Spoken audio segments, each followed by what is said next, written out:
ไปพี่น้อยกลับบัดนี้ภารกิจล่มเหลวสองสาวเพิ่นพามาถึกอยู่แต่ว่าทางครอบครัวเพิ่นย้ายออกไปแล้วเนาะเพิ่นย้ายออกไปแล้วเพราะว่าเพิ่นย่านนั่นแหละเนาะใช่เนาะเพิ่นก็ย่านโจรคือว่าแหละเพิ่นอยู่ในป่าเลิกแห้งเพิ่นย้ายออกไปอยู่ในเมืองเพื่อนเท่าแก่บ่อยู่เพื่อนหัวหน้าเพื่อนพูดเข้ามากับมาถึกอยู่วันน้าเบาไปส่งเคยยังเคยมาครั้งแรกกันเลยน้าเบาไปส่งไปอยู่ใช่ยังเคยเป็นอยู่น้ำอ้ายบ่ได้เคยไปไผไปชงเจ้าเราบ่ฮู้เขาเจ้าตอนนั้นบ่แม่นบ่บุญบ่ไผไปชงบ่เคยฮู้ล่ะบ่บุญมันป้าไปส่งเจ้ากับลูกตอนนั้นบ่เสี่ยงบ่หรือไผบ่หยังไปชงบ่แม่นบ่ดีน้าบ่าวบ่ได้ไปน้าบ่าวบ่ได้ไปน้าเบาตอนน้าเบาตอนเราขึ้นน้าเบามาก็บ่ได้มาตอนนั้นนู่นน้าเบามาตอนนั้นอยู่เชฟโพนบ่นะ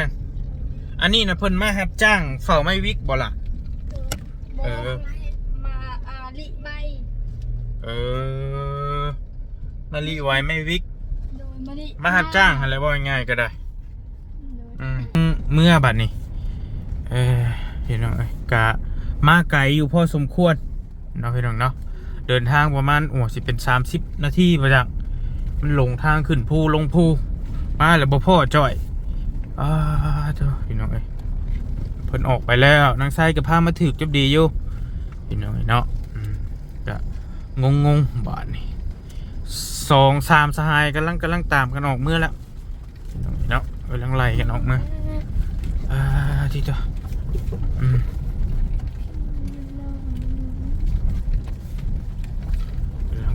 กำลังกลับออกบาดนี้ก็ได้ที่เจ้า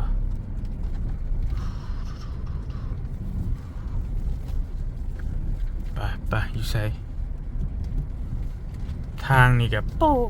ถ้าฝนตกนี่บ่ต้องมาพี่น้อยโดยมาบ่ได้แม่นมาบ่ได้บ่เตียงตอนนั้นแล้วมารถเราก็ได้เลยได้แล้วโฟวินได้บืนแต่ว่ามันก็อยากมืนคือกันได้โฟก็ได้มือแหละตอนนั้นรถสิค่าแหละฮึบโอ้เฮ้ยเฮ้ยเ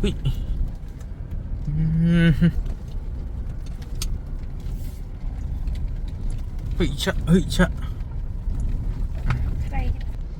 ไปออกมาฮอดถนนใหญ่แล้วบาดนี่พี่น้อง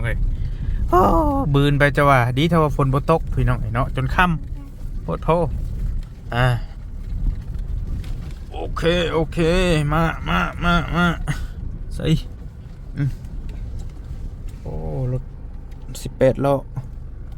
ก็เจ้ากำลังซ่อมถนนหนทางแถวนี้ก็ได้พี่น้องกำลังเฮ็ดทางใหม่ที่ได้ทางใหม่ทางงามละกำลังเฮ็ดไปเป็นบางจุดบางช่วงบางตอนเนาะเฮ็ดไปเรื่อยๆพี่น้องสวรรค์ใช้โปนทางสิดีแล้วบัดนี้กำลังซ่อมใหม่อยู่เมื่อยเติบนางขึ้นไปฮอดภูผมลืมถ่ายรูปไว้เนาะ วิวงามกันเด้อ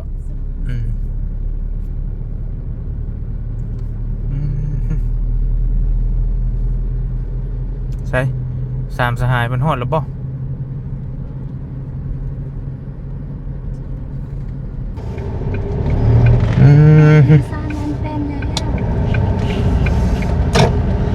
ไปมาพี่น้องไปเฮาบัดนี้ค่อยลงเด้อเบิ่งรถเด้อบ่ได้กินข้าวไปเลยบ่บ่ได้เร็วรถมานะเร็วไปเร็ว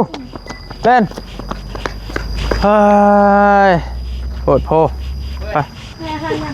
ภารกิจล่มเหลว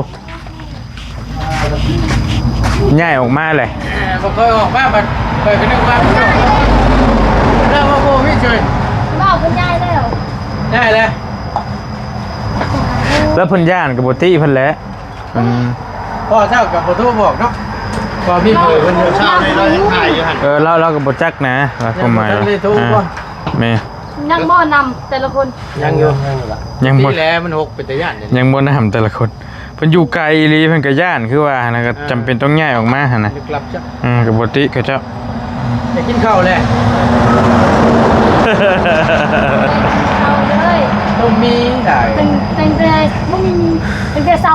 ไปกินข้าวถึงหาคืนนึง กินบ่มีแล้วว่าจะเอาให้ บ่เป็นหยัง ต้มมีใส่กับไข่ เอามีให้น้องสาวก่อนน้องสาวจะกินมีพี่น้องเอ้ยห้านขายเครื่องแต่ว่ามีเบิดบ่เอาน้าบ่าวซื้ออยู่ริมาร์ทวานนี่เอาให้ ได้ อ่ะอันนี้มีเป็นลวกกินได้เลยเดี๋ยวน้ำห้อนใส่เลยเป็นบ่มีอยู่ใส่กินกับน้ำแบ่งกันกับน้องไว้เห็นแหล้ว ใจเด้อ บ่เป็นหยังพี่น้องไปกระยาแล้วเขาตั้งใจไปซอยแล้วก็ได้บุญได้กุศลคือกันนั่นแหละไปบ่พอซ้ำ เป็นได้ ดีเนาะแต่ว่านอนอีกนี่บ่แห้งแล้ว แม่ก็ย่านปกติแต่ว่าบ่ส่งสิมาดอกโจรน่ะบ่มาแล้วบ่มากเลยเด้อ ฮะ ข้าวสอบหนึ่งเพราะว่า เอาเข้าไปบ่เลยนะ มันก็มาอีก แบบจี้เอาเลยเลยแบบคงว่า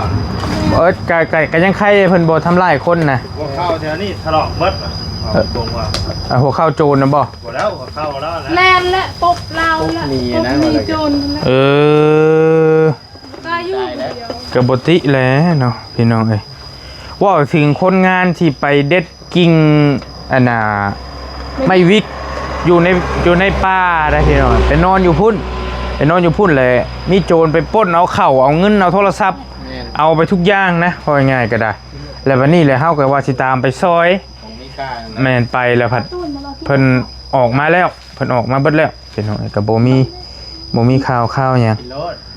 เพิ่นออกมาอยู่เฮือนหัวหน้าแล้วว่าซั่นกำลังซื้อเครื่องของจากห้างน้องไส้นี่แหละไปลวกกินรถล่ะจะไปลวกกินรถไปลวกต้มกินรถมีน่ะนี่ต้มน้ำร้อนน่ะใส่แล้วใส่แล้วกินรถ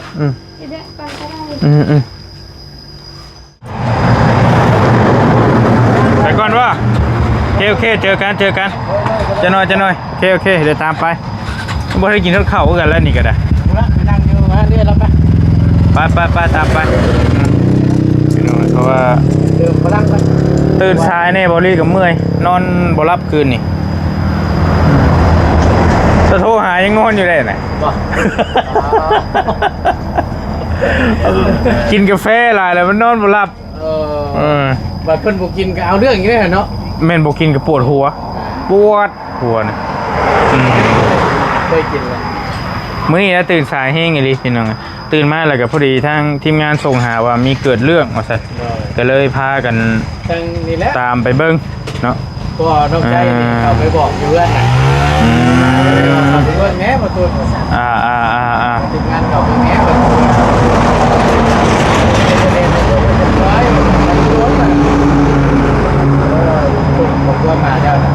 ไปแล้วก็บ่สำเร็จครับพี่น้องแม่นบ่น้องชายเบิ่งเฮาก็คือบ่แม่นเลยเนาะแม่นพญาแล้ว ต้องเบิ่งเล็กๆกูนี่หมอลาวนี่ไปเมื่อเช้านี่แม่นบ่ฮะแม่นอยู่แต่ว่าเฮามองเฮาไปกินจะเบิ่งใช่นี่ต้องเบิ่งตอนเข้า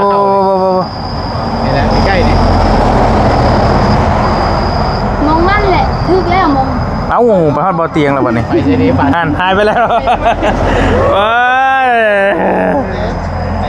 แต่ว่ามันก็เป็นกระตูบเลี้ยงกันอยู่หั่นล่ะว่ะแม่แม่ทางนี้ฮอดบอลเฮาขึ้นไปแล้วมันเลี้ยวซ้ายแล้วว่ะขึ้นไปเลี้ยวซ้ายขึ้นโน่นหน่อยนึงหั่นล่ะว่ะมองซ้ายพาไปหั่นแหละโน่นเลยถึกแล้วจะใช้พาไปน่ะแต่เพิ่นย้ายแล้วก็ขึ้นไปแล้วเขาอยู่ฟังพี่แล้วว่ะแม่นอีหลีซั่นกับบ่ตีน้องมันน้องพาไปถึกอยู่เห็นแต่กระตูห้างคือไปเลยเห็นแต่กระตูห้างว่าดิง่ายไปแล้วนี่แหละแม่เข้าไปได้บ่ก็แม่นกับบ่ตีแล้วย่านแหละพี่น้องเนาะคนอยู่หั่นหลายบ่การเพิ่นบ่ใหญ่ประมาณจักครอบครัว2ครอบครัวเฉพาะแล้ว2ครอบครัว5คนซื่อมันเปรี้ยวบัดนี้อยู่ในพุ่นดิ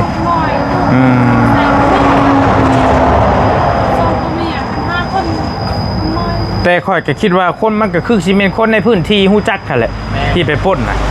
คนที่เคยไปอยู่แถวนั่นแหละแต่ฉันบ่จักดอกไม่ฉันบ่จักดอกงานคนแถวนี้คนที่ฮู้จักสถานที่หั่นน่ะแต่เฮายังเข้าไปยังดงเนาะแม่นกันว่าคนแบบว่า ต้องคนรู้จัก แม่นคนทางอื่นแล้วแม่นบ่กล้าปล้นนะบ่จักเลย เขาบอกว่า ของข่อยของข่อย คนไปเมื่อวาน อืม ไปมีเงินคน มันฮอดเลยครับเป็นพวก ไปยับไป คือน้ำมันเลย ตัว นะ เขา เรา เขาดิ กลัวเท่าไรนี่ล่ะ เอาค่ะ 25,000มันรถจักรนี่บ่ โดย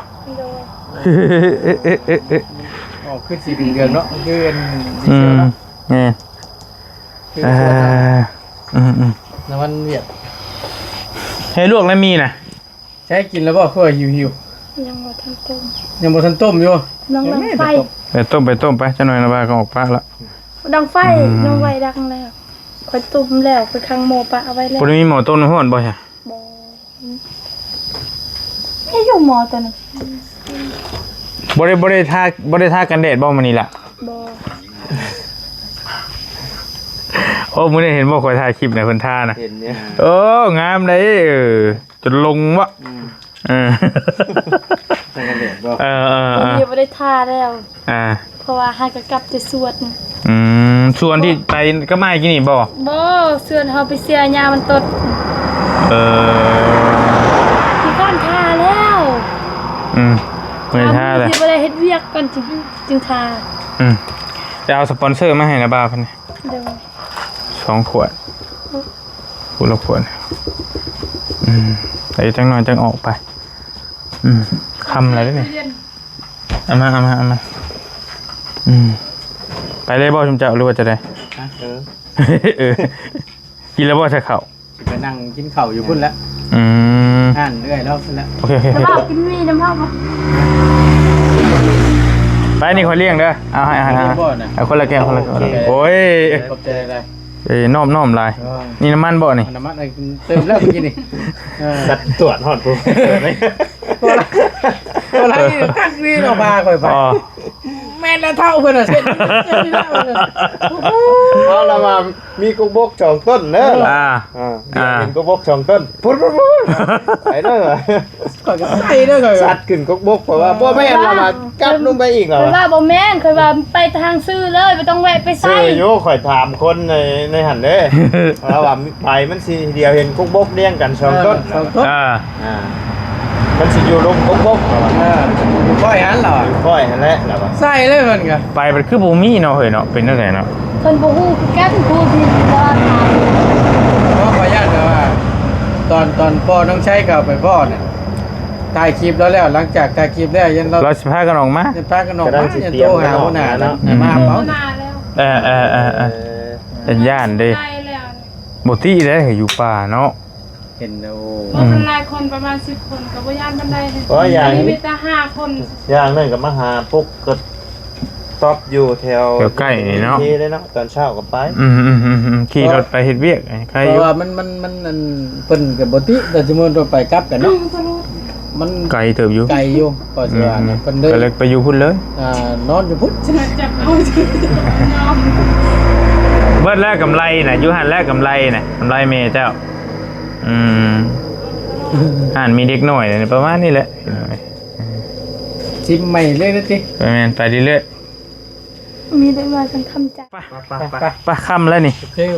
เด้อน้องเด้ออยู่ดีมีแฮงเอาล่ะลืมจ่ายเงินจำได้นี่ ไปแล้วบ่ได้ต้องใจ เดี๋ยวบอกฉันขวดเท่าไหร่ล่ะ12บ่โอเค เติมพลังก่อน กิน เติมมัน ไม่ต้องทอนที่1,000 เติมแมทเติมแมท เด้อขอบใจเติมอัดช่าง แอดชั่นบ่ได้พาบ่ได้สิ่งก่อน ป่าเดินทางกัน ว่าแล้วบัดนี้เพิ่นนั่นแหละคนละคันเลยเด้ อ่า ดีแล้วบ่รถขึ้น เอาไปถ่ายคลิปอีก ถ้ามารถขึ้นนั่นเฮ้ยกว่าจะได้ สิได้อยู่ดิเจอยู่รถลงมาแต่ภูเขามันบ่พอ เฮ้ย บืนหลายเติบได้ของข่อยก็อื้อหลายเติบได้กินนี่ มันเป็นนิดนึง ผ่านเงินออกก็บอกเถื่อมีเงินเติมมันเลย เงินก็ยังบ่ออกอยู่ ปากบ่พอยัง โอ้ เว้น ยเนาะ ยังบ่พออยู่สิบ เออ ออกให้เพิ่นออกเลย คือว่าแล้วเมื่อวานนี่วันอาทิตย์เนาะแต่ถ้าบ่แม่นมื้อนี้ก็น่าจะเป็นมื้ออื่น กับพามือช่วงแรก ยันบือ ถ้าว่าบ่เห็นช่วงแรกนี่ก็แม่นพุละบื้อพุละ บือ คนละท่าคือกันจักมือใด พุละบื้อจ้ะน่ะ หลายบ่เงินเดือนจะได้เท่าไหร่ โอ้ อืม น้ำพอ ยินแล้วพออืม แล้วมันก็อ่า เงินเดือนกับผู้เป็นพ่อเป็นผู้บริหาร โดยก็แนวมันแหล้วพอก็ถึกแหละอืม นี่เจ้าบ่ โอเคไปท่าเด้อเจอกัน เมื่อบ่ โดย ขึ้นตา ไป ไปกลับบ้านบ่ได้กลับแต่มึงเข้า ผมมีเงินเติมน้ำมันบ่ใช่ละตกคลองอีกพวกนี้นะขอรถให้อ้ายเพิ่นนี่เวียนอีกได้ฮะได้บ่โอ้เวียนกรรมบิ๊ก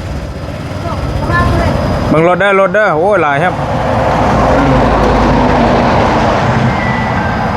โทรศัพท์เข้านั่งโทรศัพท์เข้า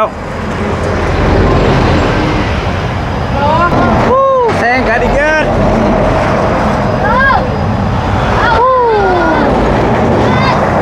แซงกันอีก มื้อนั้น3คันเลยแซงกันเกือบต่ำเฮา บ่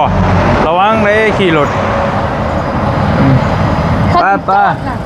เบิ่งรถก่อนใจเย็น คนนี้นะ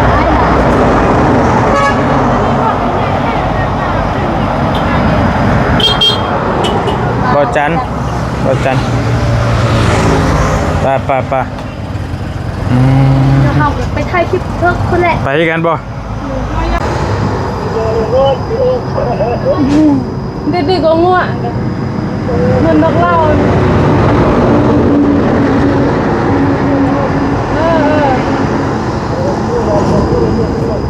เราไปดอกมาแล้วนะ อย่าแล้วบ่เป็นอย่าบ่เป็นกิน น้ำเกลือแล้ว ก่อนอะไรก็ คนใหญ่อยู่เรือนพนาคนเดียว ก็ดีแล้วเพราะว่าก็แม่นก็ คนว่าทนอยู่บ่ได้ แม่น อยู่นาทีหนึ่งก็อยู่บ่ได้ วินาทีนึง เลยเพิ่นยานแฮงเลย แม่นก็แม่นความลาวอยู่บ่ติแล้ว เขาไปยานคือกันเนาะ แม่น คือเพิ่นโทรหาข่อยกระตูสั่นดีหัน ข่อยตั้งแต่ข่อยมาอยู่นี่เขาบ่กล้าไปผู้เดียวไปน้ำหมู่บางเทื่อก็ไปน้ำพัว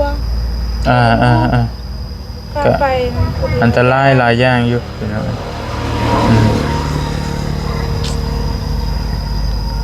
เพิ่นว่าคันมีรถมารับอีลาหันเพิ่นมาเล่นน้ำ ลูกสาวเราบ่ โดย ผู้เสื้อดำๆหั่นบ่พ่นใด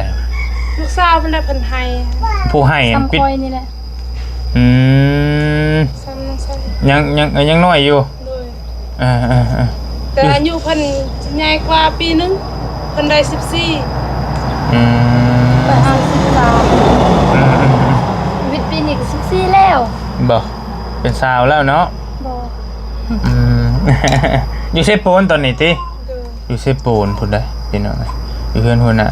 เพิ่นยังมาลิ้นน้ำคันว่ามีรถมา โดยใช่ต้นเพิ่นคิดว่าเพิ่นน่าสิไปรับมื้ออื่นแต่อยู่ๆเพิ่นน่าก็มาฮอดเลยเพิ่นก็ไปมื้อนี้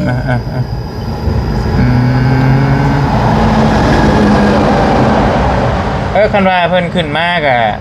ส่งบอกชุมคอยสิมาเวะ โดย ยาม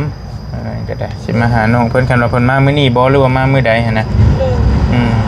จังว่ากันเราปัจจุเซโปนพุ่นเนาะอยู่เพื่อนหัวหน้าพี่น้อง โอ้โหมองเป็นอยู่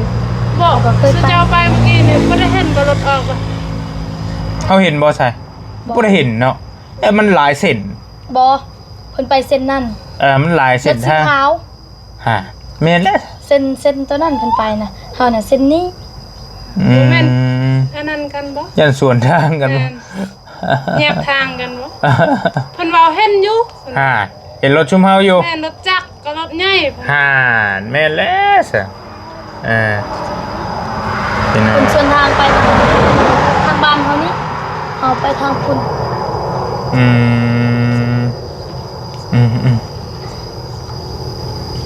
แต่กระบะข้าเจ้าอยู่พี่น้องจักเสียจังได๋โทรมาอีกแล้วไปครับก่อนอย่ายังล่ะครับอย่ายังเพชรได้เนาะบ่ได้เด้ เพชรนี่ตัวนี้ขนาดคือ พี่น้อง มาพี่ลูกใช่ป้าเขาเปลี่ยนนำตัวแม่ เรียมาเซฟเรียมีไปเซฟรี ใช้น้องนั่นดิ น้องใหม่เถอะคุณกินอยู่เถอะกินเลยเบอะ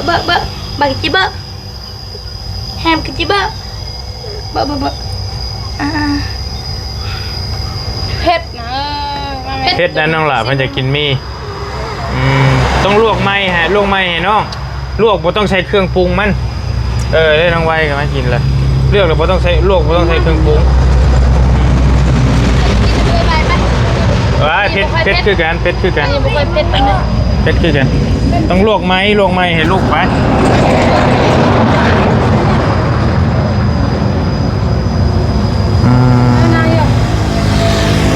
กินพากันกินคุยในเวลามาจังหน่อยก็สิไปละพี่น้องกินก็ได้ถ้าจะมาถ่ายคลิปแล้วก่อน เอ้าก็กินแล้วอายบ่ไม่ได้อายจะมาคือจะมาถ่ายคลิป บ่ก็กินข้าวสิเป็นยังน้าบ่าวก็ถ่ายกินข้าวตลอดไปเด้อซะเด้ออยู่ดีมีแฮงร่ำรวยเจ้าก็สิขึ้นเทิงเพิ่นบ่ไปมาสิค่ำแล้วไปป้าก่อนบัดนี้กินตามสบายเดี๋ยวโดยแล้วจังว่ากันมันยังติดหัวนะกินตามบายแล้วตามบายโอ้เดินทางก่อนโดยเจอกันสิค่ำเลยพี่น้องเอ้ยพากันออกมาแต่ภูเขาแหละบ่เห็นครอบครัวเพิ่นย้ายออกมาแล้วเพิ่นก็บ่มีหยังแล้วว่าซั่นเป็นไปอยู่เฮือนโหน้าแล้วก็มีแต่จักเพิ่นสิเฮ็ดแนวใดต่อไปก็จังว่ากันแล้วพี่น้องเนาะมาแวะเฮือนน้องสาวพี่น้องเนาะน้องชายอยู่ดีมีแฮงเดินทางก่อนบ่รีก็ได้บ๊ายบายพี่น้อง